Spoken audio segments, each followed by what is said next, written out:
ॐ नमः सिद्धेभ्यः। ॐ नमः सिद्धेभ्यः। ॐ नमः सिद्धेभ्यः। नमः सिद्धेभ्यः। ॐ नमः सिद्धेभ्यः। अरिहन्ताणं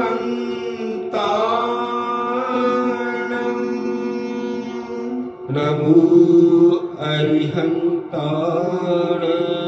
नमो सिद्धाणं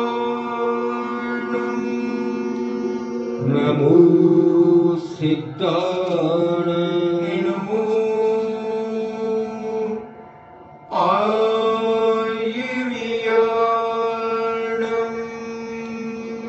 नमो आयर्याण। नमो उपज्झायाणं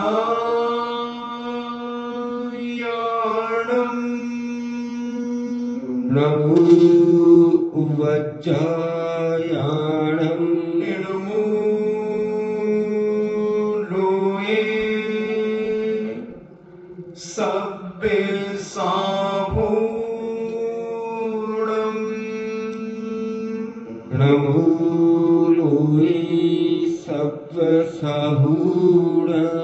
पंच परमेष्टि भगवान की जय। अहिंसामयी वीतराग विश्व धर्म की जय। देवादिदेव 1008 श्री आदिनाथ भगवान की जय। देवादिदेव 1008 पार्श्वनाथ भगवान की जय। देवादिदेव 1008 शासन नायक बाल ब्रह्मचारी भगवान महावीर स्वामी की जय। परम पूजनीय आचार्य श्रोमणि गुरुवर श्री कुंद कुंद महामुनिराज की जय। परम पूजनीय आचार्य श्रोमणि गुरुवर श्री विद्यासागर जी महामुनिराज की जय। परम पूजनीय आचार्य श्रोमणि गुरुवर श्री परम पूजनीय निर्यापक श्रवण मुनि श्री सुधा सागर जी महाराज की जय। परम पूजनीय 3,9 करोड़ महामुनि राजों की जय। तपोदय अतिशय क्षेत्र की जय। परम पूज्य श्री लक्ष्मी गंभीर सागर जी महाराज की जय। इच्छा चर्चा चल रही है उत्तम सत्य धर्म की। सत्य एक ऐसा धर्म है कि जिसका व्यक्तिकरण नहीं किया जा सकता, अनुभव किया जा सकता है। आज तक दुनिया में कोई सत्य नहीं बोल पाया, मगर सत्य का अनुभव हर व्यक्ति ने किया। सत्य अगर कोई बोलता है तो महाप्रभु अरिहंत भगवान बोलते हैं। बाकी सत्य बोलना बहुत कठिन है, मगर सत्य समझना बहुत सरल है। और जो व्यक्ति सत्य समझेगा वही सत्य बोलने का अभ्यास करेगा। सत्य समझना, संसारी प्राणी सत्य बोलने के पहले सत्य समझता है कि सत्य क्या है, असत्य क्या है। और जिस व्यक्ति ने यह सत्य और असत्य का भेद समझ लिया, वह एक दिन महासत्ता को पाकर साक्षात अनंत भगवान के पद को पा लेता है। सत्य ही सबसे बड़ी शक्ति है, मगर इसकी व्यक्ति हर व्यक्ति के लिए असंभव सी है। इसलिए हमारे संतों ने कहा सत्य को समझो, सत्य को समझो। सत्य एक गूंगे के गुड़ के समान है। एक गूंगे की मिसरी के समान सत्य है। सत्य है, मगर वो सत्य अनुभव का विषय है। जैसे एक गूंगे व्यक्ति को एक डिल्ली मिश्री दे दी जाए उसके मुख में और उससे पूछा जाए, भैया कैसी है मिश्री, कैसी है मिश्री? वो यूं करेगा, कैसी है? जब तुम बार बार बात करोगे तो वो फिर कहेगा, अब ये क्या है? ये मिश्री का स्वाद है कि उसके अनुभव का स्वाद है? अनुभव का। जो व्यक्ति को जो चीज अच्छी लगती है उसका वो व्यक्तिकरण नहीं कर पाता, आनंद में मस्त हो जाता है। ऐसे ही सत्य धर्म जिसको आ जाता है वह अपने आप में मस्त हो जाता है। वो बोलना भी नहीं चाहता, देखना भी नहीं चाहता, सुनना भी नहीं चाहता, कुछ करना नहीं चाहता। वह सत्य को अपने रग रग में उतारना चाहता है, अपनी अंतरात्मा को सत्यमय बनाना चाहता है। इसलिए सत्य को जानने के लिए ये रास्ते बताए जा रहे हैं, आपको मार्ग बताया जा रहा है कि इन मार्गों से सत्य धर्म पाया जा सकता है। सत्य के 10 भेद 12 भेद जो बताए, तो ये सत्य तुम समझने के लिए है ये सब बातें। और जब आदमी के अंदर ये बात समझ में आ जाती है, भाव सत्य क्या है, तुम्हारा इंटेंशन, तुम्हारा स्वभाव, तुम्हारा लक्ष्य क्या है, कोई भी काम करते समय तुम कितने पवित्र और ईमानदारी से सत्यता स्वीकार कर रहे हो, वो तुम जानते हो। तुम उसका व्यक्तिकरण नहीं कर सकते, तुम कह नहीं सकते उसे। तुम कहोगे तो बढ़ा चढ़ा करके कहोगे या फिर घटा करके कहोगे। हूबहू आज तक दुनिया की कोई ताकत नहीं कह सकी।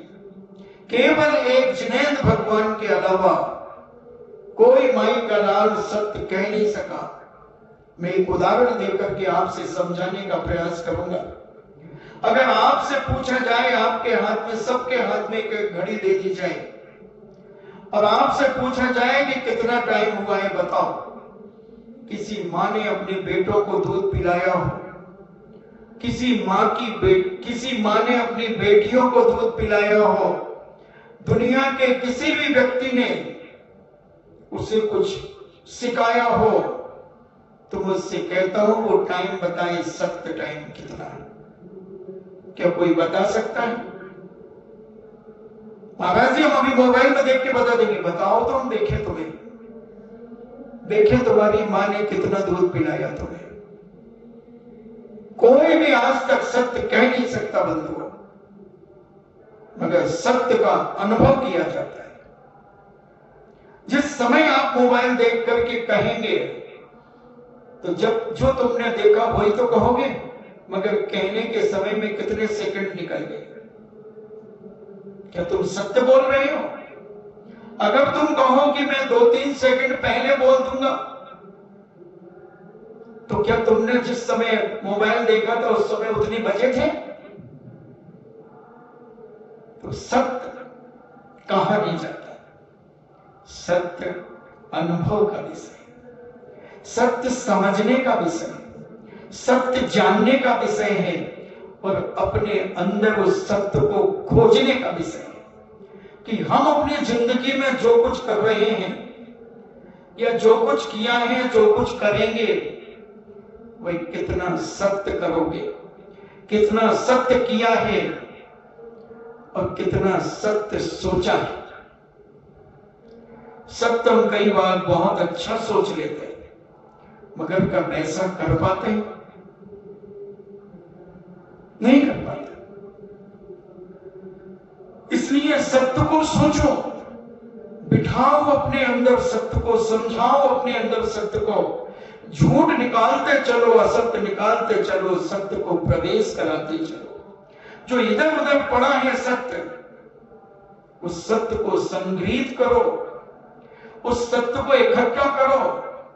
और जो पूरे रग रग में तुम्हारे अंदर झूठ, असत्य, छल, कपट, मायाचारी, क्रोध, मान, माया, लोभ जो बिखर करके बैठा है, उस सबको धीरे धीरे खदेड़ो, निकालो उसको अपने अंदर से, और सत्य का बाहुल्य अपने अंदर बनाओ। सत्य मन में बसाओ, सत्य वाणी में लाओ, सत्य कानों से सुनो, सत्य आंखों से देखो। हर तरफ से सत्य मेव जयते, और सत्य मेव जयते ये सिद्धांत बहुत प्राचीन है। सत्य की ही जय होती है, आज नहीं या कल, कल नहीं परसों, जब भी जीतेगा तो सत्य जीतेगा। असत्य तो जीत ही नहीं सकता। लगता है हमें असत्य जीता हुआ, मगर जो असत्य जीत जाता है, उससे पूछो उसके अंतरात्मा से उसे कितना दुख होता है। कोई आदमी जब बेईमानी और छल कपट से और झूठ से कोई चीज हासिल तो कर लेता है, मगर उसके अंदर एक धुकधुकी बनी रहती है, एक घबराहट बनी रहती है। अरे जिसने सत्य पा लिया उसे किसकी घबराहट, उसे किसका डर, वो किससे भयभीत होगा। और जो बेईमानी से, छल कपट से सत्य को पाता है, वो डरता है, वो भयभीत होता है। एक कंपटीशन था, open competition, cross country race थी 5 किलोमीटर की, और वो अंडर 17 थी। 17 साल के बच्चों की क्रॉस कंट्री रेस थी 5 किलोमीटर की। अब उस 5 किलोमीटर की रेस दौड़ने के लिए 25 साल का युवा भी उसमें खड़ा था, 16 साल का युवा भी खड़ा था, 19 साल का युवा भी खड़ा था। मैं देख रहा था, मैंने कहा ये तो दाढ़ी मूछ वाला व्यक्ति 25 साल वाला 17 साल के साथ खड़ा है, ये छल कपट और बेईमानी है, ये साक्षात सरासर झूठ है। मैंने प्रभु को स्मरण किया, प्रभु से जवाब मिला, चिंता मत कर, ये जीत ही नहीं सकता, ये जीत ही नहीं सकता। और नहीं जीता, क्योंकि उसके अंदर एक घबराहट थी, एक दहशत थी। वो जानता था कि मैं सत्य नहीं हूं, अगर मेरा सर्टिफिकेट मंगाया जाएगा तो मैं डिस्क्वालीफाइड कर दिया जाऊंगा, हटा दिया जाऊंगा, प्रतियोगिता से बाहर कर दिया जाऊंगा। मगर फिर भी एक अहंकार के बस, एक मायाचार और छल के वशीभूत होकर के वो कंपटीशन की लाइन में खड़ा था। उसका 6 नंबर भी नहीं आ पाया, और बड़ी प्रैक्टिस करने वाला था, बहुत प्रैक्टिस करता था। झूठा आदमी कहीं कभार, कभी कभार सफल हो भी जाए तो उसके अंदर शांति नहीं होती। दुनिया के विकल्प ऊहापोह चलता रहता है, जैसा नेशनल हाईवे पर ट्रैफिक चलता है, ऐसे उसके दिल और दिमाग में ट्रैफिक चलता रहता है। शांति तो वो जानता ही नहीं कि कहां है शांति, जानता ही नहीं। सत्य वो जानते नहीं, क्योंकि उसके रग रग में तो झूठ भरा है, उसके रग रग में तो छल कपट, मायाचार, क्रोध, मान, माया, लोभ भरा है। वो सत्य को क्या जाने, वो तो सत्य को कह सकता है, अनुभव नहीं कर सकता। और जो सत्य कह रहा है वो भी पूर्णतः सत्य नहीं है, सत्य का मुखौटा, सत्य का एक मुखौटा है, मगर सत्य तो कुछ और है, सत्य कुछ और है। इसलिए सत्य अनुभव किया जाता है।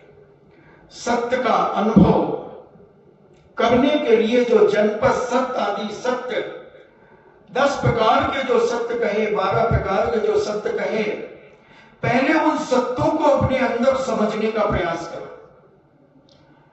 और जितना तुम अभी तक कर रहे थे इसको पहले छोड़ो और अपेक्षा लगाओ कि ये किस अपेक्षा से सत्य है, ये किस अपेक्षा से सत्य है, ये किस अपेक्षा से सत्य है, कौन से नए की अपेक्षा से सत्य है।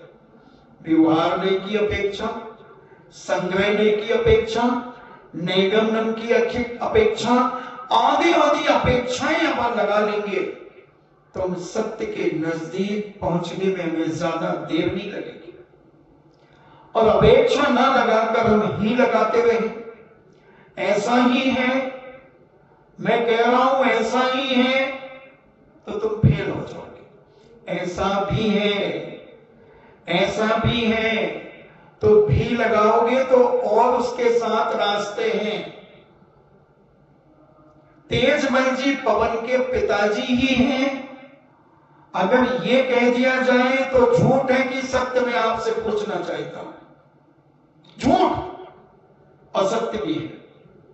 अभी शांतिबाई कहेगी कि मारो पति भी है, पवन को बेटो, पवन को पिता कैसे है? मारो मारो मारो पति है। वहां श्रीपुरा में भी आएगी, दावा करेगी। अगर तुमने ये कह दिया पवन का पिता ही है तो वो दावा कर देगा। और अगर ये कहा पवन के पिताजी भी हैं तभी और रिश्ते निकलेंगे। गर्व कहेगा मेरे दादाजी भी हैं, मेरे दादाजी भी हैं। हाँ ठीक है ना बेटा, तेरे दादा भी हैं। और उनकी बहू कहेगी मेरे ससुर जी भी हैं। हाँ तुम्हारे ससुर जी भी हैं बेटा। और बेटी कहेगी हमारे पिताजी भी हैं। हाँ पिताजी भी है बेटा, चिंता मत करो। उधर से वो कहीं के वो कहे मारो मामो भी है, वो बिट्टू बंटी कहीं बोले, हाँ बंटी बंटी कहे मारो मामा जी। हाँ तारा मामा जी भी है, चिंता मत करो। उनका बहन कहे शांताबाई की मारो तो चीजों है। हाँ थारो चीजों भी सब है। अगर ही लगा दिया तो एकांत का प्रतीक हो गया, और भी लगा दिया तो अनेकांत का प्रतीक हो गया। जैन दर्शन अनेकांतमय है, अनेकांतमय। इसलिए सत्य अपेक्षा कर, और जब सत्य का पूर्ण अनुभव हो जाए अरहंत पद पा जाओगे। साक्षात वह सत्य तुम्हारे बुखार बिंद से स्फुटित होगा, स्फुटित होगा। और भी रिश्ते लगा लो, और भी छोरियों के बेटा बेटी कहेंगे मारो नाना भी है। हाँ तो नाना भी है, कोई बाधा नहीं। तुम तो लगा लो जितने रिश्ते लगाना है, कोई फर्क नहीं पड़ता। बस अपेक्षा लगाते चले जाओ। जैन दर्शन की यही विशालता है, जैन दर्शन का यही सत्य है। जैन दर्शन का सत्य जो समझ गया वह अपनी दुनिया में कभी फेल नहीं हो सकता, कभी फेल नहीं हो सकता। और ऐसा व्यक्ति, ऐसा धर्म भले कम लोग इसे पाले, मगर इसको क्वालिटी और क्वांटिटी में बहुत अंतर होता है। जैन दर्शन एक क्वालिटी है। भले हमारे मानने वाले कम लोग हैं, मगर फिर भी हमारी चर्चा सारे विश्व में है। जब संकट के समय हर आदमी जैन दर्शन को याद करता है। आज कोरोना वायरस सारे विश्व को हिला रहा है, कपा रहा है। बड़े बड़े प्रधानमंत्री, बड़े बड़े राष्ट्रपति आज जितने चिंतित और दुखी हैं वो उतने द्वितीय महायुद्ध के समय भी नहीं रहे होंगे। नेपोलियन के समय पर भी, जब नेपोलियन ने युद्ध और अत्याचार किए थे, उस समय भी नहीं हुए होंगे। पाकिस्तान ने जब भारत के ऊपर आक्रमण किया था तब भी भारत के नेता इतने दुखी नहीं हुए थे। आज सारा विश्व दुखी है, दुखी है कोरोना वायरस से। मगर जो जैन दर्शन का अनेकांत समझता है जो जैन दर्शन की अहिंसा और जैन दर्शन के कर्म सिद्धांत को समझता है, जो जैन दर्शन के साधवाद को समझता है, वह व्यक्ति दुखी नहीं होता। सच्चा जैन दुखी नहीं है, सच्चा धर्मात्मा दुखी नहीं है, प्राणी मात की चिंता कर रहा है, दुखी नहीं है। वो जानता है ये सब तीव्र कर्म के उदय का फल है। वो अपेक्षाएं जानता है और सारा विश्व जो मैं कह रहा था आज इस पवित्र वीतराग अहिंसा धर्म की शरण चाह रहा है। घोषणाएं कर रहे हैं बड़े बड़े प्रधानमंत्री, बड़े बड़े एक्सपर्ट, बड़े बड़े वैज्ञानिक, बड़े बड़े शोधकर्ता कि महावीर स्वामी के सिद्धांतों को अपनाया जाए। महावीर स्वामी के सिद्धांतों को अगर अपनाया जाए तो विश्व में शांति आने की संभावना है। जिसने भी थोड़ा सा भी जैन दर्शन पढ़ा है, जिसने भी पढ़ा है, जिस भी दार्शनिक ने पढ़ा है, फिलासफर ने पढ़ा है, राजनेता ने पढ़ा है, वैज्ञानिक शोधकर्ताओं ने पढ़ा है, आज उनके मुख से एक ही आवाज निकल रही है कि भगवान महावीर के सिद्धांतों को अपनाया जाए। भगवान महावीर ने जो शुद्धिकरण की बात कही थी वो आज कानून और डंडे के बल पर अपनाई जाने वाली की बात की जा रही है। तो जैन दर्शन एक सत्य दर्शन है।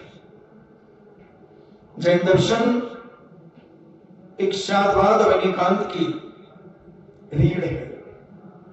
इस पे चलने वाला व्यक्ति, इसका सहारा लेने वाला व्यक्ति कभी अपनी जिंदगी में असत्य कर ही नहीं सकता, कभी अपनी जिंदगी का विनाश भी नहीं कर सकता और अपने आप में घुटन पैदा भी नहीं कर सकता, क्योंकि वो अनेकांत को जानता है, वो शादवाद को जानता है, वो सत्य को जानता है, वो अहिंसा को जानता है।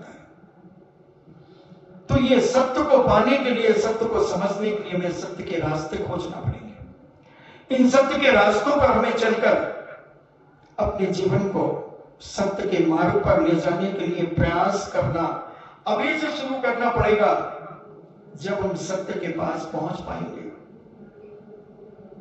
धर्मराज युधिष्ठिर को सत्य समझने में काफी समय लगा, काफी समय लगा। जब वो पढ़ने जाते थे, बताते तो उनको गुरु जी ने 5 पाप पढ़ाए, हिंसा, झूठ, चोरी, कुसील और परिग्रह।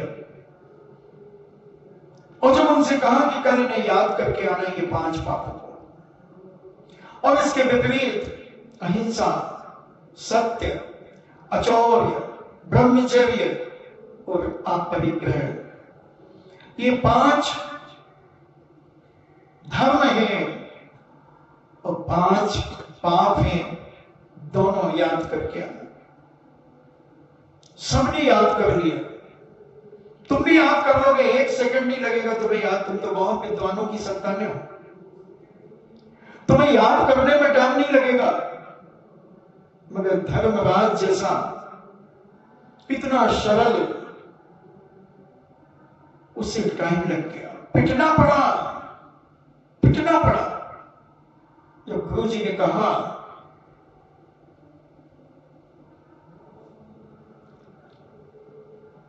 बोलो पाप कितने होते हैं,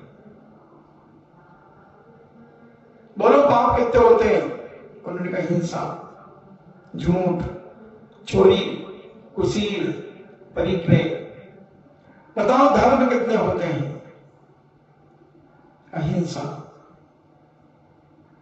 अचौर्य, ब्रह्मचर्य, अपरिग्रह। एक भूल गए, वो नहीं आता, याद नहीं है। 1 दिन हो गया, 2 दिन हो गया, याद नहीं हुआ, थप्पड़ पड़ गया, थप्पड़ पड़ गया। तुम्हें सत्य नहीं आता? नहीं, याद नहीं।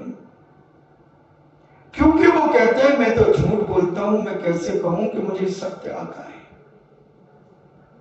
कहीं क्रोध का भी आता है कि क्रोध क्षमा पूछा गई तो उन्होंने क्षमा के लिए कहा कि मुझे नहीं आता क्षमा।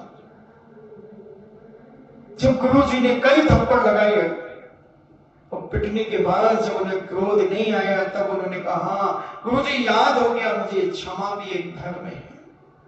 तो इतनी देर से क्यों नहीं आया? गुरु जी उसके पहले मुझे क्रोध सहन करने की ताकत नहीं थी मेरे पास।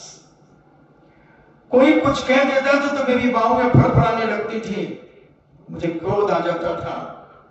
और अब आपके मारने पर भी मुझे क्षमा भाव आ रहा। तो नाम याद कर लेना, उसका काम कर लेने में बहुत अंतर है। सत्य तो सबको याद आ सकता है, मगर सत्य क्या हम बोल सकते हैं? कौन बोल सकता है सत्य? अभी मैंने कहा था, दुनिया की कोई ताकत नहीं बोल सकती जो कर्म भूमि में रह रही। जो संसारी है वो सत्य नहीं बोल सकते, सत्य का अनुभव कर सकते हैं। सत्य अरिहंत भगवान बोल सकते हैं। हम जितना भी बोलेंगे कहीं ना कहीं से झूठ का पुट होगा, कहीं ना कहीं छल कपट का पुट होगा, कहीं ना कहीं मान का पुट होगा, कहीं ना कहीं क्रोध का पुट होगा। हम सत्य सीख रहे हैं, हम सत्य को समझने का प्रयास कर रहे हैं, और एक दिन प्रयास करते करते हम सत्य को पा जाएंगे। और ऐसा सत्य अपन ने कई प्रकार के सत्यों को कल समझने का प्रयास किया था। अभिनीत सत्य और अनभिहित सत्य, कल इसको मैंने कहा था आपसे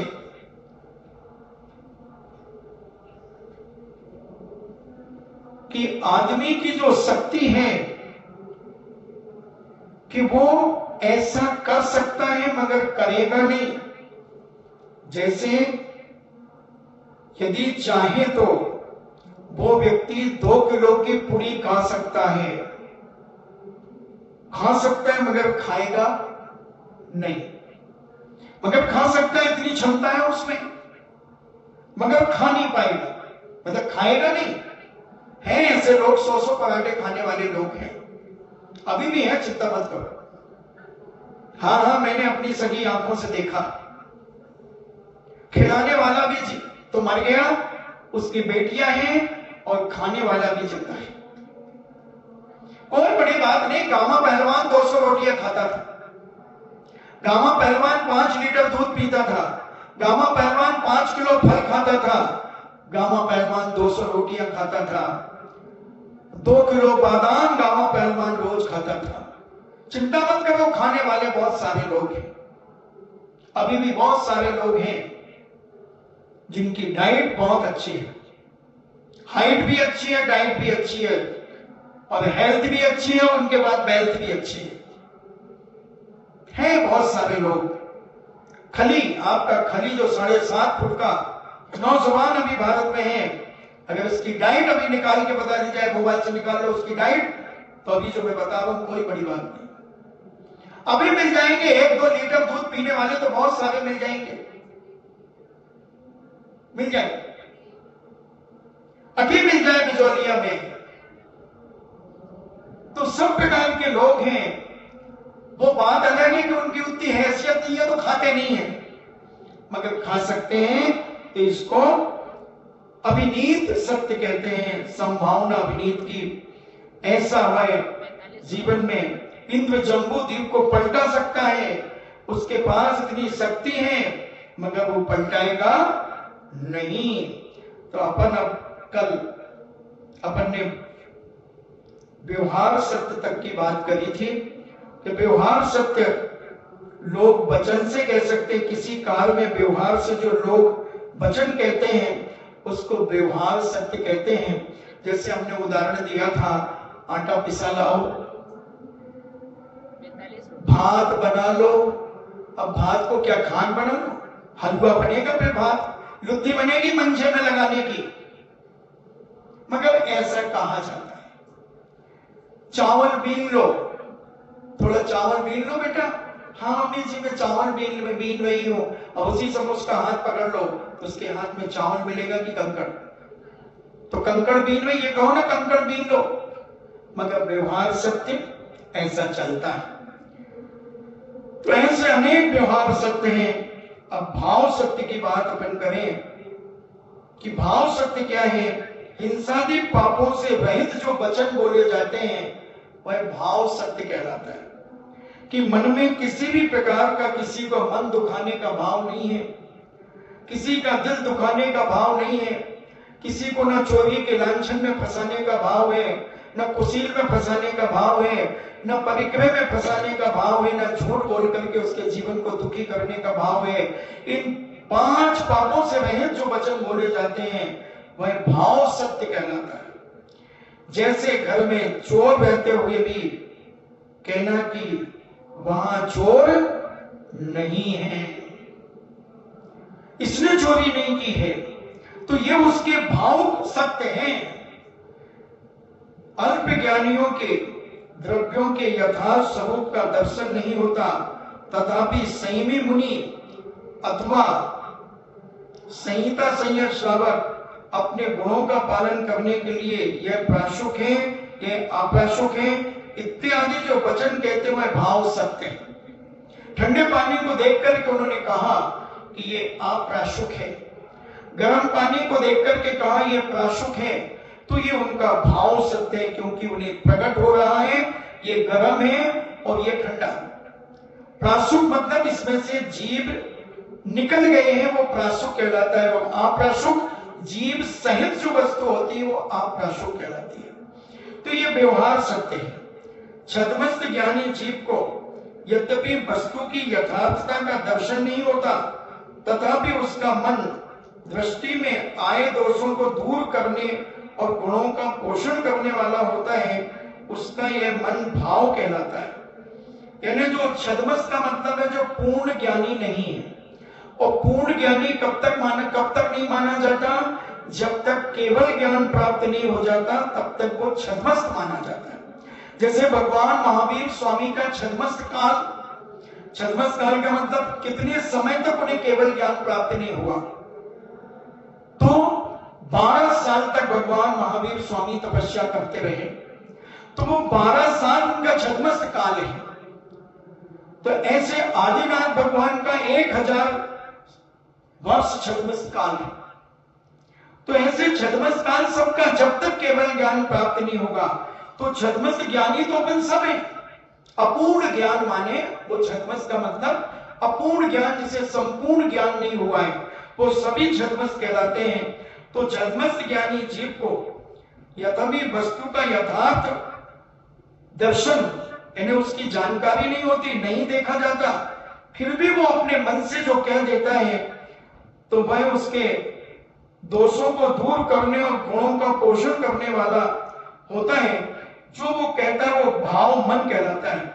उस भाव मन से सत्य वचन बोला जाता है, वह सत्य वह भाव सत्य है। जैसे उदाहरण दे रहे हैं, यह दूध का शुक है अथवा नहीं।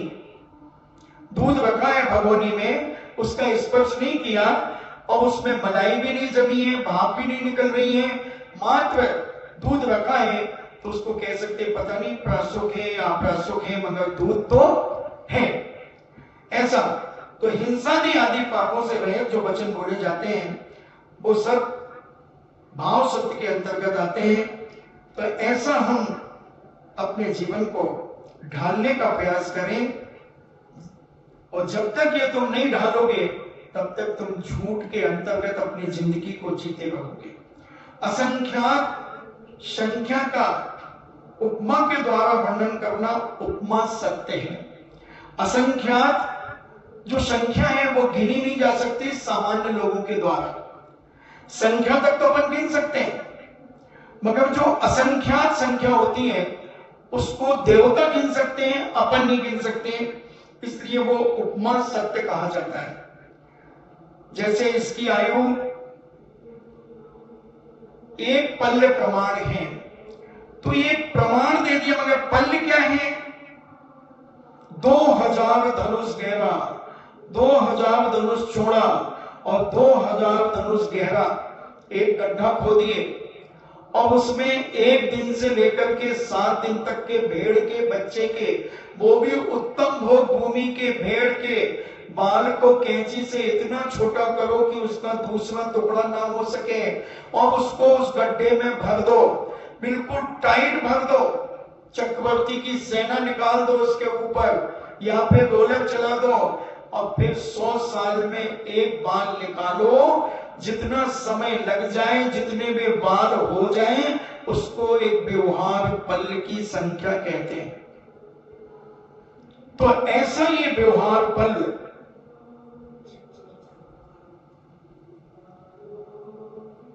व्यवहार प्रमाण है। अथवा ग्रीष्म ऋतु बहुत अग्नि बरस रही, अग्नि। अब लोग कहने लगे, हमारा भरतू सेठ बोलिया कि आज तो महाराज घनी गर्मी है, अब थोड़े दिन में जब थोड़ा और लू चलेंगे तो अग्नि बरस रही महाराज, अग्नि बरस रही। तो ये उपमा सत्य है, अग्नि बरस नहीं रही है, मगर ये उपमा दी जा रही है। वो उपमा खाने का मत समझ लेना, नहीं तो तुम खबड़े उपमा बहुत जल्दी खाने के लिए दौड़ोगे। मगर जो उपमा, धनिया की चटनी, केरी की आज उसमें खमण डुबाया उपमा और खाने, वो उपमा नहीं। तो यहां गर्मी आदि को कहना अग्नि बरस रही है, ये उपमा आदि कहना। जो वचन किसी उपमा के साथ कहे जाते हैं उसे उपमा सत्य कहते हैं। जैसे पल्ल, सागर आदि की जो गणना है उसको उपमा से युक्त जो वचन है वो सत्य है। जैसे पल्योपम आदि वचन, ये वचन उपमा मात्र है, क्योंकि किसी के द्वारा भी योजन प्रमाण का गड्ढा रोमों के अतीब सूक्ष्म टुकड़ों से भरा नहीं जा सकता। इसी प्रकार से सागर, राजू, पत्रांगुल, सोच्याङ्गुल, घनांगुल, श्रेणी, लोकपदर और लोक, ये सभी उपमा वचन हैं। तथा चंद्रमुखी कन्या, अब किसी सुंदर कन्या को कहा, वाह ये तो चंद्रमुखी कन्या है। अरे चंद्रमा अलग है, उसका मुख अलग है, क्या चंद्रमा का मुख आगे लग गया उसमें? मगर उपमा दी जाती है, उपमा दी जाती है। अनुद्रु कन्या, अनुद्रा यानी छोटे पेट वाली कन्या, जो थोड़ा सा खाती है उसको कहते हैं अनुदर, यानी छोटा सा पेट है इसका। तो ऐसे अनेक अनेक प्रकार की उपमाएं दी जाती है। तो ये उपमा सत्य कहलाता है। इसमें विवाद मत किया करो, लड़ा मत करो, उसका भाव समझा करो कि वो किस प्रकार से कह रहा है।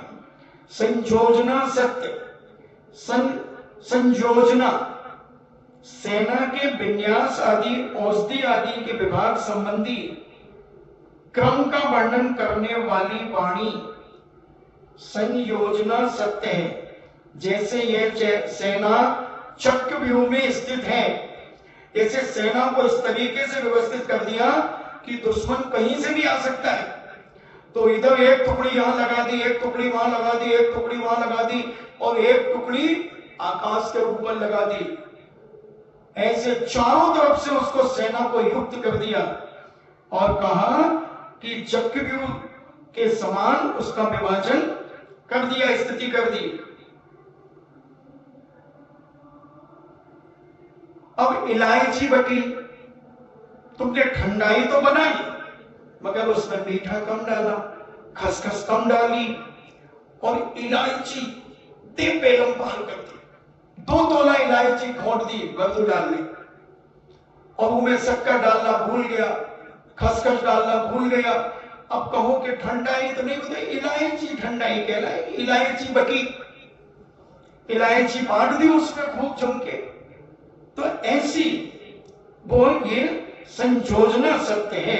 जिस चीज का बाहुल्य ज्यादा रहे हो, सुगंधित, धूप, चूर्ण, वासना, उपटन, लेप आदि द्रव्यों में पड़ने वाली चीज का अलग अलग विभाग करना पद्म व्यूह है, मकर व्यूह है, हंस व्यूह है, सर्वतो भद्र भी हुए और कांच भी वादी की रचना का अनुकम करना संयोजना है। अब बल्दू का उदाहरण दें। अब बल्दू लूमड़ा लाया, 150-200 रुपए के वेट के अलग लाया, 300 रुपए के वेट के अलग लाया, चुन्नी अलग लाया, साड़ियां अलग लाया, कंबल अलग लाया। तो ये सब अलग अलग विभाजन कर दिए और कहा वो कंबल 550 वाला तो वो अलग रखे, डबल बेड वाला ला 1400 रुपए वाला वो अलग रखे। तो ये व्यवस्थित कर देना संजोना सत्य है। तो ऐसे सत्य हम अपने जीवन में समझें।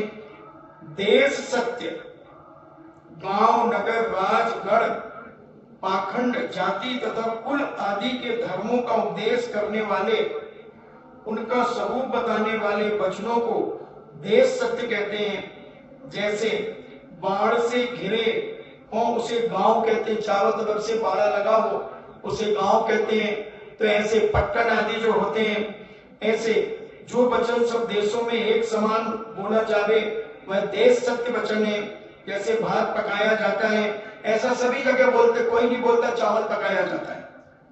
तो यह देश सत्य है।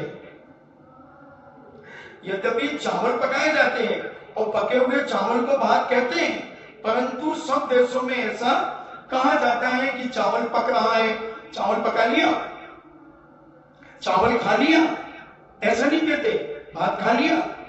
आजकल के जो पढ़े लिखे थोड़े ज्यादा वो कहते चावल खा लिया। तो चावल कौन खाता मेरे को बताओ? छोटे बच्चों को छोड़ के। छोटे बच्चे मंदिर के चावल उठा करके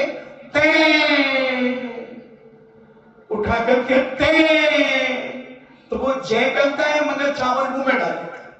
वो ना समझे, मगर समझदार व्यक्ति चावल नहीं खाता, भात खाता है मगर कहता चावल खा लिए। तो ये देश सत्य माना जाता है। अथवा जो चारों ओर व्यक्ति बाढ़ से आवृत घिरा हो उसे ग्राम कहते हैं। इस प्रकार आदि सिद्धांत ग्रंथों को समय कहते हैं। उस समय के द्वारा प्रमाण और नय का आश्रय लिए हुए प्रसिद्ध धर्म का वर्णन करना समय सत्य है। तुम समय किसे कहते हो? घड़ी के देखने को कहते हो। और हमारे यहाँ समय सत्य क्या है? सिद्धांत ग्रंथों को समय कहते हैं। और उस समय के द्वारा प्रमाण नय का आश्रय लिए हुए जो प्रसिद्ध धर्म का वर्णन करना समय सत्य है, यानी सिद्धांत ग्रंथों से प्रमाणित है। शास्त्रों से जानने योग्य ऐसे प्रतिनियत 6 द्रव्य और उनकी पर्यायों का यथार्थ स्वरूप प्रकट करना समय सत्य माना जाता है। जैसे उत्तरोत्तर समयों की वृद्धि होने से बालक युवा होता है, इतने को पल्योपम कहते हैं। इन्हें जैसे जैसे वो बड़ा होता है तो उसे अपन बालक कह देते हैं, वो बड़ा हो गया। तो ये सारी की सारी समय सत्य है। सत्य धर्म को किस प्रकार धारण करें, कैसे हम अपनी आत्मा में धारण करें?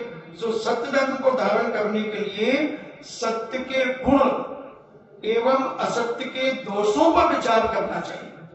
ऐसे पूज्य हमारे अकलंग स्वामी कहते हैं, अगर तुम सत्य धर्म को जानना चाहते हो, अपनी आत्मा में धारण करना चाहते हो, तो सत्य धर्म के गुण क्या है उन गुणों को समझने का प्रयास करो। और असत्य बोलने से, असत्य क्रिया करने से उनके दोष क्या क्या हैं, इन सारे दोषों को जानने का प्रयास करो। जैसे कहते हैं ना छेड़ालाकार, बिन जाने वह दोष गुणन को कैसे गई तजिए। जब तक हम दोषों को नहीं जानेंगे तब तक उसको कैसे कहेंगे, कैसे कहेंगे? इसलिए असत्य के, झूठ के दोषों को जानो और सत्य के गुणों को जानो कि सत्य बोलने वाले की कितनी इज्जत होती है, कितना बहुमान मिलता है, कितना आदर होता है। और झूठ बोलने वाले को गली गली धुतकारा जाता है, उसको खड़ा होने नहीं देता कोई, उसको हर आदमी नफरत करता है।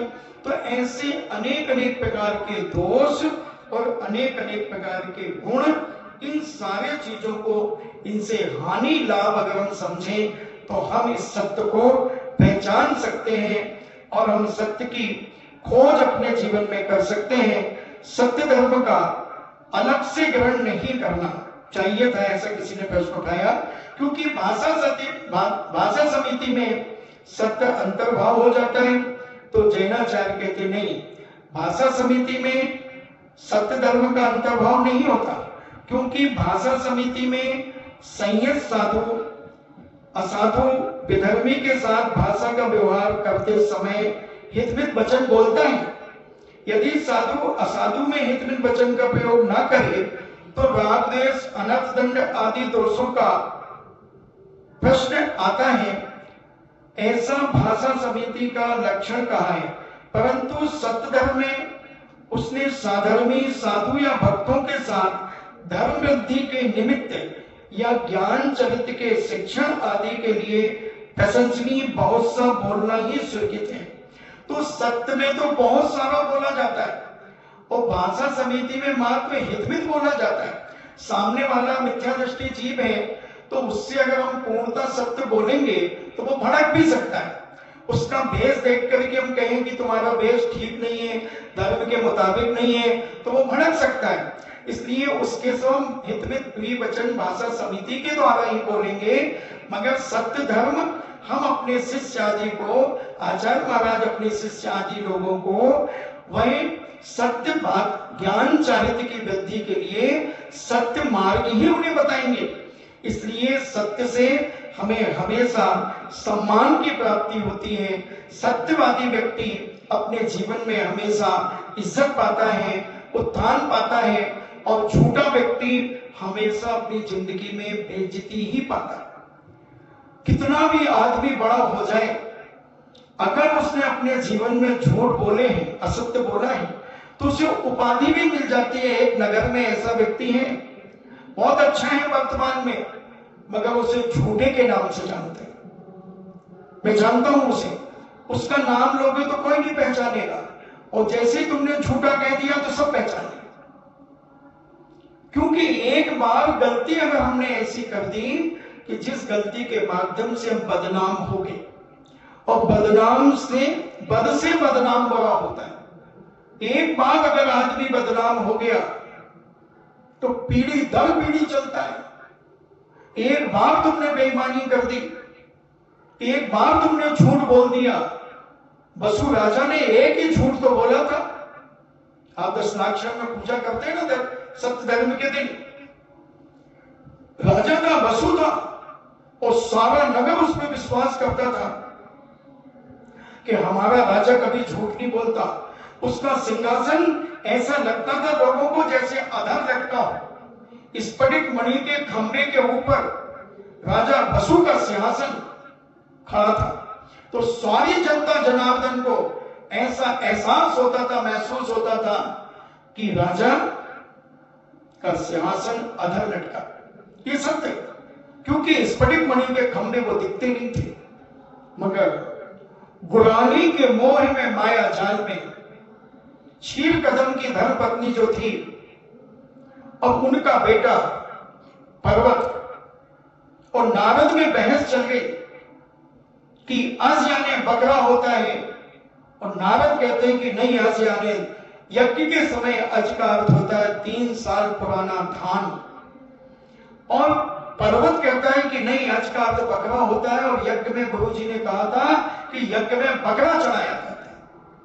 और नारद कहता है कि नहीं, गुरु जी ने कहा था कि यज्ञ में अज तो चढ़ाना, मगर अज का अर्थ यहाँ क्या होता है, 3 साल पुराना धान। जैसे उदाहरण के लिए ले ले सेंधवा। सेंधवा का अर्थ होता है सेंधा नमक भी होता है और घोड़ा भी होता है। अब आप भोजन की थाली पे बैठे हो, आपकी सासू मां मान लो भोजन की थाली पे बैठी और आपके घर में घोड़ा भी है, और उसने कहा बेटा सेंधवा लाना, तो वो बहू घोड़ा खोल करके ले आई और कहती लो मां। तो उसकी सहेली भी साथ में थी, तो उसकी सासू चिल्लाई, अकल नहीं तुझे, मैं सेंधवा कह रही, तुम्हें सेंधवा तो लाई हूं। तो वो सहेली कहती है, मम्मी जी ठीक तो नहीं, आपने सेंधवा मंगाया या सेंधवा लाई है? अरे बेटा, इतना तो विवेक होना चाहिए कि भोजन करते समय सेंधवा का क्या अर्थ लगाना है। सेंधवा यानी सेंधा नमक, नमक लाओ, तो भोजन में नमक लाना है, ना कि घोड़ा। उसी प्रकार वहां पर अज का अर्थ 3 साल पुराना धान यज्ञ में बताया गया है, मगर यज्ञ में पशु नहीं, घोड़ा नहीं बताया गया, मगर पर्वत अड़ गया, अड़ गया। उनकी माता, क्योंकि क्षीर कदम तो मुनि बन गए थे, और जो उनकी पत्नी थी वो अपने बेटे के मोह में आकर के कहती इसका फैसला राजा बसु करेंगे। और सारी दुनिया जानती थी कि राजा बसु सत्य बोलते हैं, कभी झूठ नहीं बोलते। तो एक बार जब गुरु के पास बसु पढ़ रहे थे, तो किसी गलती के कारण गुरुजी बसु को बहुत मार रहे थे। तब गुरानी ने उन्हें बचा लिया था। तो बसु राजकुमार ने गुरानी को वरदान दिया था कि जो तुमसे, जब मुझसे तुम जो मांगोगी मैं पूरा करूंगा। बोलो नहीं, बोलो नहीं। इधर देखो, पीछे कौन आ रहा, उल्लू? अच्छा, वो सोचे मैं साड़ी देख ले, कोई आज नई साड़ी पहनी है। तो ऐसा उन्होंने कहा कि मैं आपको वरदान देता हूं कि आप जो चाहें मांग लें। तो गुरानी ने कहा था वक्त पर मांगूंगी। और क्षीर कदम तो दीक्षा लेकर के मुनि बन गए, मगर यहां नारद और पर्वत में इतना विवाद खड़ा हो गया कि ये केस राजा बसु के पास पहुंच गया। उसके पहले गुरानी गई और गुरानी ने कहा देखो बसु, तुम्हारे ऊपर हमारा एक वरदान चढ़ा हुआ है। हाँ बोलो। मेरा बेटा जो कहे तुम्हें उसका समर्थन करना है बस, नहीं तो मेरे बेटे की जिह्वा कट जाएगी। बसु ने कहा कोई बात नहीं, मैं समर्थन करूंगा। इसलिए स्त्रियों को कभी किमिक्ष वरदान नहीं देना चाहिए, कभी नहीं देना चाहिए। कितनी भी प्यारी हमारी ये माताएं बहनें बहुत अच्छा एक भजन गाती है, वो भी है नहीं गाने वाली, एक तो बेटे वो गाती है, स्त्री कितनी भी सुंदर हो, हाँ पत्नी कितनी भी सुंदर हो, क्या है, हाँ अब आप जानते हो तो हमें कहने की जरूरत नहीं है। तो ऐसा वो गलती कर गए राजा बसु। उस समय राजकुमार थे, मगर उनके पिता ने दीक्षा ले ली, उन्होंने राजा बसु, उसको राजा बसु बना दिया। और जब ये केस गया तो सारी जनता के बीच में चर्चा हुई, वाद विवाद हुआ, और राजा बसु के सामने रखी गई बात कि आज का अर्थ क्या होता है। नारद ने कहा कि महाराज की जय हो महाराज, यज्ञ के समय आज का अर्थ 3 साल पुराना धान होता है। और पर्वत कह रहे हैं कि यज्ञ के समय आज का अर्थ बकरा होता है। सब सुनने के बाद जनता जनार्दन अपने राजा पर बहुत बड़ा विश्वास करती थी कि हमारा राजा कभी झूठ नहीं बोलता। और राजा तो मोह में फंस गया था, वचनबद्ध था, रागान्वित था, गुरानी से वचन दे चुका था। और गुरानी वहां से आंख निकाल करके दिखा रही है कि अगर मेरे बेटे की जीभ कटी तो तुम समझ लेना। राजा बसु ने कहा कि जो पर्वत कह रहे हैं वह सत्य है। उसी समय सिंहासन धड़ाम से नीचे गिरा, जो स्फटिक मणि के खंभे थे वो स्लिप हो गए। जनता में हाहाकार मच गया। जनता कहती महाराज आप सत्यवादी हैं, आप सत्य का समर्थन करें। जो नारद कह रहे हैं वो सत्य है, क्योंकि यज्ञ के समय अज का प्रयोग यानी धान का प्रयोग किया जाता है, 3 साल पुरानी धान। और आप पर्वत का समर्थन कर रहे राजा, मान जाइए। मगर गुरानी ने फिर आंख दिखाई। राजा ने पुनः तीसरी बार, दूसरी बार भी कहा कि जो पर्वत कह रहा वह सत्य है। सिंहासन जमीन में आधा धंस गया। तीसरी बार फिर बोलना पड़ा, क्योंकि गुरानी ने फिर आंख दिखाई। और राजा वचनबद्ध था, आंख दिखाता है, आंख दिखाती है, और सिंहासन सहित राजा अधोलोक में चला गया, नरक चला गया राजा बसु, एक झूठ बोलने के कारण। तो महाराज हम तो दिन भर में इतनी झूठ बोलते हैं। वो एक झूठ बोलने पर नरक चला गया। हाँ, उसके झूठ बोलने से आज तक जितने बकरे कट रहे हैं, यज्ञ में जितने बकरे कट रहे हैं, जितने भी दुनिया में आज बकरे कट रहे हैं, लाखों करोड़ों की तादाद में, ये सारा का सारा पाप उसी क्षण राजा बसु के साथ चला गया। तो हम समझें कि झूठ कौन बोल रहा है, पहले इस पर विचार करो। क्यों बोल रहा है झूठ? क्यों बोल रहा है? कारण बताओ। क्या किसी के प्राण बच रहे हैं? और प्राण बच रहे हो, कितने लोगों का जीवन समाप्त हो रहा है, ये भी विचार करो। राजा बसु अगर ये सोचता कि एक आदमी की जीभ कटेगी और अगर मैं सत्य बोल देता हूं तो एक की जीभ कटेगी मात्र, और अगर मैं झूठ बोलता हूं तो आज के बाद यज्ञ में जितने बकरे कटेंगे इन सब का पाप मेरे माथे जाएगा। तो वो कह सकता था कि आज का अर्थ 3 साल पुराना धान है, मगर मोह में ऐसा असत्य बोला कि जिसके कारण आज भी बकरे कट रहे हैं। और जब तक ये बकरे कटते रहेंगे वो सारा का सारा पाप राजा बसु के साथ चला गया। तिल तिल करे देह के खंड असुर बिड़ा में दुष्ट प्रचंड, वहां नरकों में आज उसकी देह के तिल तिल बराबर टुकड़े किए जा रहे हैं। तड़प रहा होगा एक एक बूंद पानी के लिए, एक एक दाने दाने के लिए मोहताज होगा। बंधुओं, एक झूठ हमारी जिंदगी को दुर्गति ले जाने में कारण है। इसलिए सत्य अनुभव करो, सत्य का व्यक्तिकरण करो सत्य का, और सत्य को समझने की कोशिश करो। जो व्यक्ति सत्य को समझने की कोशिश करता है वह व्यक्ति एक दिन सत्यवान बन जाता है, सत्यवादी हो जाता है, और एक दिन वह अनंत पद को पाकर अपने जीवन का कल्याण कर सकता है। बंधुओं, हम सत्य को समझने की कोशिश करें, सत्य को झूठ में बदलने की कोशिश ना करें। अपने स्वार्थ के कारण हम सत्य को कुचलने का प्रयास ना करें, सत्य को जीवित रखने का प्रयास करें। भले हम बदनाम हो जाएं, हम पिट जाएं, हम लुट जाएं, मगर हम सत्य को अपनी आत्मा में धारण करें। विचार करें, बस हमेशा सत्य बोलने के पहले ये देखें, फायदा नुकसान देखें कि फायदा नुकसान कितना। जैसे हमने एक उदाहरण दिया था कि एक चिड़िया को एक व्यक्ति लेकर के आया, उसकी गर्दन पे यह हाथ रखकर, और एक संत से पूछता है, बताओ संत, ये चिड़िया जिंदा है कि मरी है? संत ने देखा कि चिड़िया जिंदा है, आंखें चल रही हैं, पंख भी फड़फड़ा रही है, पैर भी हिला रही है, मगर मैं अगर सत्य बोलता हूं कि चिड़िया जिंदा है तो ये तो मेरी परीक्षा करने आया है, ये अभी गर्दन दबा देगी। 1 मिनट नहीं लगेगा, चिड़िया की जान कितनी सी है,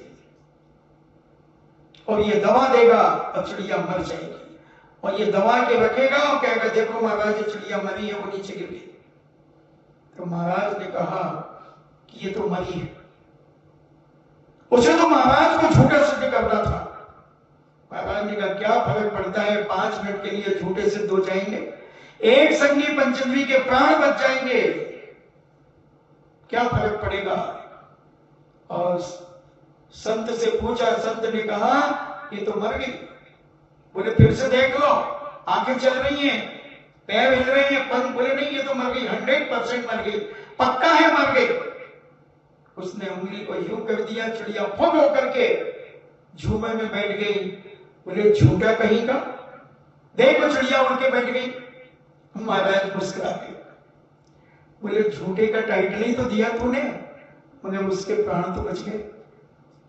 ये है धर्म, ये है सत्य। तो ऐसा सत्य हम अपने जीवन में ना बोले कि जिसके कारण किसी के प्राण पखेरु उड़ जाएं और ऐसा झूठ भी ना बोले कि जिसके कारण किसी के प्राण निकल जाए। हमारे इंदौर के सर सेठ हुक्मचंद थे और इनको 2 फांसी छूट थी, 2 फांसियां ये चाहे तो बचा सकते थे। एक बच्चा ऐसे अपराध में, बढ़ा नहीं रहा हूं, 60 में कहूंगा, किसी कारण से बचपन से ऐसा झूठ चोरी आदि पाप में फंस गया और ब्रिटिश सरकार के समय पर उसे फांसी लगने की घोषणा होगी। और ब्रिटिश सरकार तो बड़ी क्रूर थी, भारतीयों को तो बहुत जल्दी मारती थी। और मां रात में आई उस बच्चे की हुक्मचंद कासरीवाल के पास और कहा, सेठ जी आपके हाथ में मेरे बेटे के प्राण हैं, कल 9 बजे उसे फांसी पर लगाया जाएगा, अगर आप चाहें तो उसे बचा लें। अच्छा, क्या अपराध किया उसने? महाराज, सेठ जी, दुनिया का कोई पाप ऐसा नहीं है जो उसने न किया हो। झूठ वो बोले, चोरी वो करे, कुसील वो करे, शराब वो पिए, सारे पाप वो करे, मगर मेरी मुलाकात जब उससे कल हुई थी तो मैंने उससे कहा था, देख मैं सेठ जी के पास जाऊंगी और सेठ जी अगर तेरे ऊपर दया कर देंगे तो बच सकता है, मगर सेठ जी मुझसे वचन लेंगे, क्या तू अब सारे पाप आगे करेगा क्या? तो मां पहले वचन लेकर के आ गई बेटे से। बेटे ने कहा, मां मैंने दुनिया के सब पाप कर लिए, मगर किसी में संतोष नहीं है, शांति नहीं है। मां, मेरा रोम रोम फट रहा है, मैंने अपने पापों और अत्याचार से मैं इतना घृणित हो गया हूं कि मेरा रग रग दुखी है। मां, अगर काश में इस बार बच गया तो मां तेरे चरणों की सौगंध, मैं आज के बाद सारे पाप छोड़ दूंगा, सारे अत्याचार छोड़ दूंगा, सारी गुंडागर्दी छोड़ दूंगा, सारे दुनिया के पाप जितने होते वो सब छोड़ दूंगा, सारे व्यसन छोड़ दूंगा। बस मां, एक बार अगर कोई मुझे बचा ले तो मैं जिंदगी भर उसकी सेवा करूंगा, उसका उपकार जिंदगी में मरते दम तक नहीं भूलूंगा, उसके लिए अपना जीवन न्यौछावर कर दूंगा। मां ने कहा, बेटा वचनों पर कायम रहना। मां, जो कह दिया वो पत्थर की लकीर है। जा बेटा, रात पंच परमेश्वर की आराधना में निकाल, प्रभु का स्मरण कर, सोना मत। मरना तो समझ ले कि मौत तेरे ऊपर चक्कर लगा रही है। सत्य धर्म की विजय होगी बेटा, अगर तूने अपने अंतरंग से ये पाप छोड़ दिए हैं तो कहीं ना कहीं से रास्ता निकलेगा। और अर्धरात्रि में सेठ हुक्मचंद जी के पास गई। मुनीम जी ने, चौकीदारों ने कहा कि मां, इतनी रात में सेठ जी बात नहीं करेंगे, सेठ जी विश्राम में। सेठ जी के हर कार्य समय पर होते हैं। सेठ जी 9 बजे शयन करने चले जाते हैं तो दुनिया की कोई ताकत फिर उनसे मिल नहीं सकती। सेठ जी 3 बजे रात को उठते हैं तो कोई उन्हें उसके बाद उठा नहीं सकता, सुला नहीं सकता। सारे नियम सेठ जी के पूजन पाठ के सारे नियम व्यवस्थित हैं, स्वाध्याय का नियम व्यवस्थित है, पूजन का, अभिषेक का नियम फिक्स है, सब चीजें टाइम टू टाइम होती हैं। इसलिए मां, तुम 8 बजे आना। सेठ जी 8 बजे अपनी गादी पर बैठेंगे और लोगों की फरियाद सुनते हैं। आपको सबसे पहले हम समय दिलाएंगे। ठीक है। मां चली गई विश्वास करके। मां ने भी रात भर माला फेरी, बेटे ने भी जेल में रात भर माला फेरी और प्रातःकाल ठीक 8 बजे मां दरवाजे पर खड़ी है। सेठ जी अपनी गद्दी पर बैठे हैं और मां को अंदर भेजा गया। उसने कहा, सेठ जी मेरे बेटे के प्राण आपके हाथों में है। कौन है तुम्हारा बेटा? सब कुछ बताया गया कि वो दोबारा ये पाप करेगा नहीं। सेठ जी जिंदगी भर आपका उपकार नहीं भूलेगा, मैं 7 वचन रनवा करके आई हूं, जाओ। मुनीम जी, सेठ जी, जहां फांसी दी जाती है वहां अपना क्या है? सेठ जी, वहां अपनी कपास की गोदाम है। जहां फांसी दी जाती है वहां से मुश्किल से 1 किलोमीटर दूरी पर कपास की गोदाम है। अच्छा, यहां से वहां तक जाने में कितना समय लगेगा अपनी टमटम से? पहले टमटम गाड़ियां, विदेशी गाड़ियां होती थी ना, टमटम गाड़ी, उन्हें टमटम गाड़ी कहते थे। सेठ जी, जो भी समय बताया होगा ठीक है। और फांसी का समय 9 बजे है, ठीक है। तुम यहां 8:45 बजे टमटम गाड़ी तैयार रखो, आज ही रखो अभी, और वहां पर खबर कर दो कि 8:45 बजे कपास में आग लगा दी जाए, ठीक है। और यहां फांसी की तैयारियां चल रही हैं। सारे जो भी अधिकारी वर्ग सब वहां उपस्थित हैं। स्टूल रख दिया गया है, फंदा लटका दिया गया है, काला कपड़ा उड़ा दिया गया है, और फंदे पर मुलजिम को लटका दिया गया। स्टूल हटाना है बस। स्टूल में लात मारी जाती थी पहले, अब वो लटक जाता था, फंदा खिंच जाता था और राम नाम सत्य हो जाता था। और सेठ जी ठीक 8:45 बजे अपने यहां से टमटम में बैठे, और 5 मिनट शेष थे, उधर से गाड़ी निकली और वहां पहुंची और निकले। सनराइज निकल गए, सनराइज निकल गए, सनराइज निकल गए। अब सनराइज निकल गए, अब फांसी नहीं हो सकती, उतार दिया गया उसे बचा लिया। एक झूठ का समर्थन किया है, नहीं, एक सत्य को उत्पन्न किया है। और सेठ जी वहां से आग बुझवा करके आए, पूरे इंदौर में तहलका मच गया। सेठ जी ने अपनी गोदाम में आग लगवाकर एक आदमी की जान बचा ली, जान बचा ली।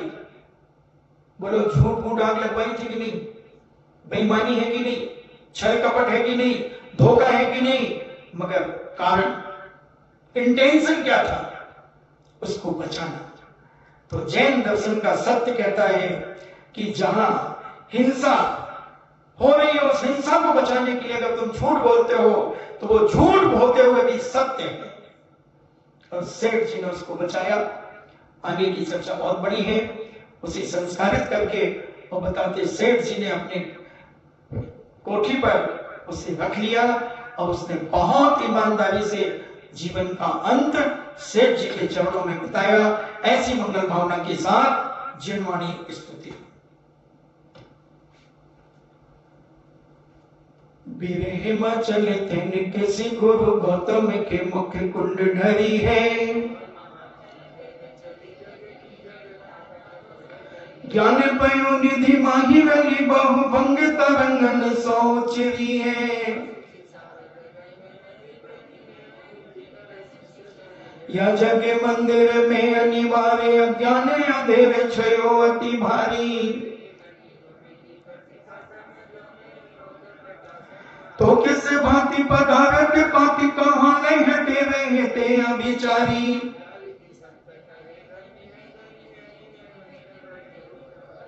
जिनवाणी के ज्ञान से सूझे लोग, सोवाणी मस्तक धरो सदा दे तू धो। हे जिनवाणी भारती तो जपो दिलवेन, जो तेरो शरणावे सो पावे सुख चैन। देव भजो हरिहंत को गुरु सेवा निर्ग्रंथ, दया धर्म पालो सदा यही मोक्ष का पंथ। नवा नमो का